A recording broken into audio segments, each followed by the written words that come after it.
தற்போது எரிபொருளை பெற்றுக்கொள்வதில் ஏற்பட்டுள்ள சிக்கல்கள் ஒரு வகையில் கடல்வழி போக்குவரத்துக்கு பாதிப்பை ஏற்படுத்தியுள்ளன. கப்பல் கட்டணங்கள் அதிகரித்துள்ளன, காப்புறுதி கட்டணங்களும் உயர்ந்துள்ளன.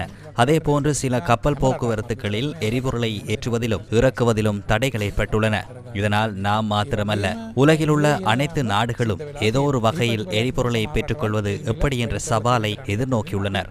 அத்துடன் விலை அதிகரிப்பு ஏற்பட்டுள்ளது. அதனால் சில நாடுகள் எரிபொருள் விலையை அதிகரித்துள்ளன.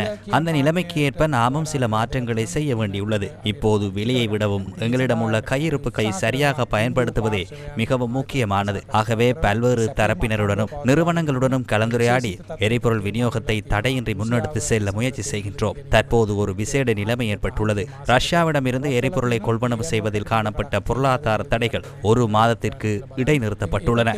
அதற்கமைய அங்கிருந்து எரிபொருளை கொள்வனவு செய்வதற்கான வழிமுறைகளை ஆராய்வதற்கான சாத்தியம் கிடைத்துள்ளது.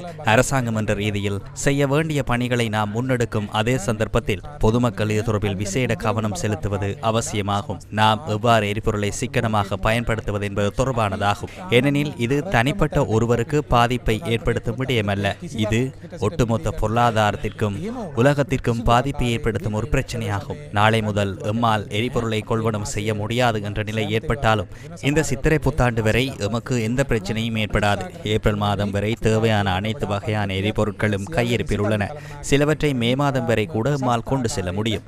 இருப்பினும் எமது நோக்கம் அதுவல்ல. எம்மிடமுள்ள களஞ்சிய கட்டமைப்பு மற்றும் அனைத்தையும் சரியாக முகாமைத்துவம் செய்து மிகவும் வினைத்திறனான முறையில் இந்த விநியோக சங்கிலியை முன்னெடுத்து செல்வதே எமது முயற்சியாகும்.